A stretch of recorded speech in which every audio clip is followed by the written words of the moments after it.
السلام عليكم، يا رب تكونوا بخير. في الفيديو ده هنعمل التشيز كيك المخبوزة الأصلية. بجد طعمها يجنن وفعلا هتدمنوها. المكونات كلها هكتبها لكم في الديسكريبشن بوكس.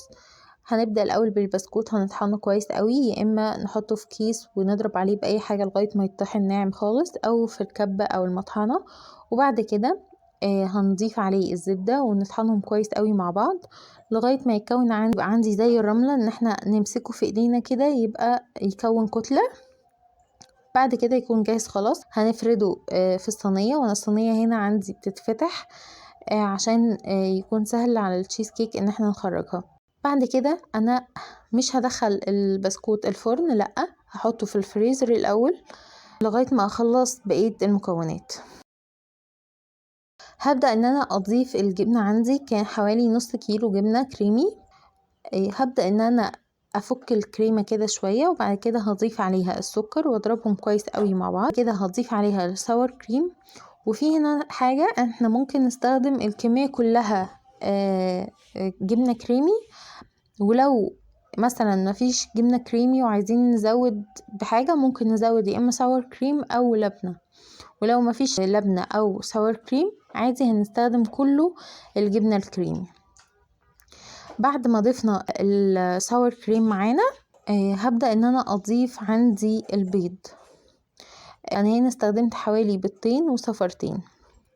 بقيت انزل واحدة واحدة واضرب لغاية ما تختفي، وبعد كده انزل التانية واضرب لغاية ما خلصت البيض اللي عندي والصفار البيض. هضربهم كويس قوي مع بعض، وهزود الفانيلا، وبعد كده هزود الكريمة السايلة. وبعد ما خلطاها هنزل بمعلقة كبيرة قوي من النشا، معلقة هرمية كده من النشا.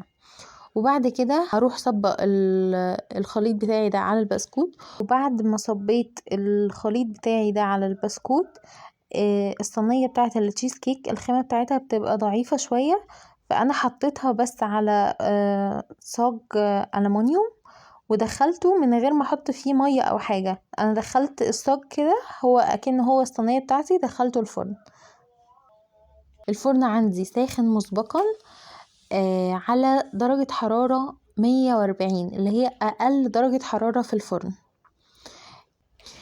انا هنا هسيب التشيز كيك بتاعتي في الفرن حوالي ساعة الا 10 دقايق بالظبط.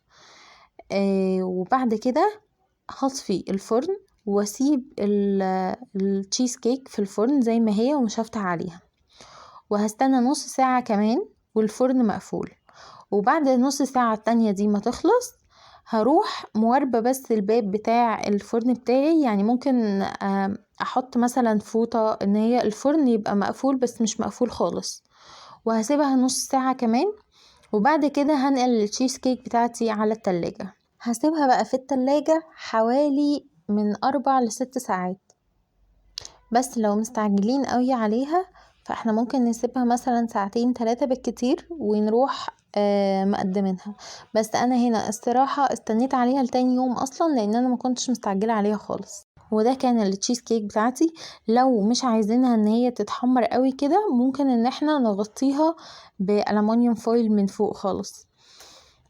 ده كان شكل التشيز كيك بتاعتي، وبجد عايزة اقول لكم كريمي جدا وطعمها لذيذ جدا ومفيش طعم زفارة بيض خالص.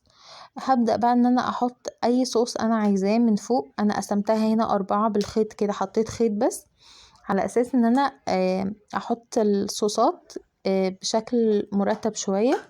دي يا جماعة خطيرة.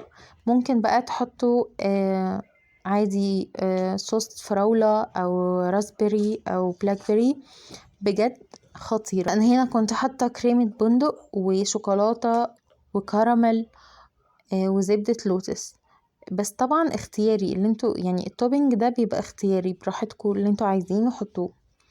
هنبدأ بقى ان احنا نقطعها، واحنا بنقطعها نخلي بالنا ان احنا هنقطع اهي مرة. قبل ما نقطع حاجة تاني لازم الاول نمسح السكينة، وبعد كده نكمل تقطيع. في كل مرة لازم نمسح السكينة عشان يبقى الشكل مرتب. يعني شايفين بقى دي التشيز كيك بتاعتي؟ شايفين الحلاوة عاملة ازاي وكريمية قوي ازاي؟ بجد يا جماعة خطيرة بجد. يعني هي خلصت في نفس اليوم بالظبط. بس بقى اعتقد يعني ان هي التوبينج بتاعها بيبقى لايق عليها اكتر الفراولة او البلاك بيري، بيبقوا احسن كتير. فانصحكم ان انتوا تجربوها بفراولة او بلاك بيري، بس انا عندي كانوا عايزين الاطعم دي. شايفين بقى حلاوتها بجد، شايفين جمالها عامل ازاي، شايفين القطعة لما اتقطعت كلها بقت شكلها عاملة ازاي، بجد خطيرة. جربوها وقولولي رأيكم، واشوفكم على خير الفيديو الجاي.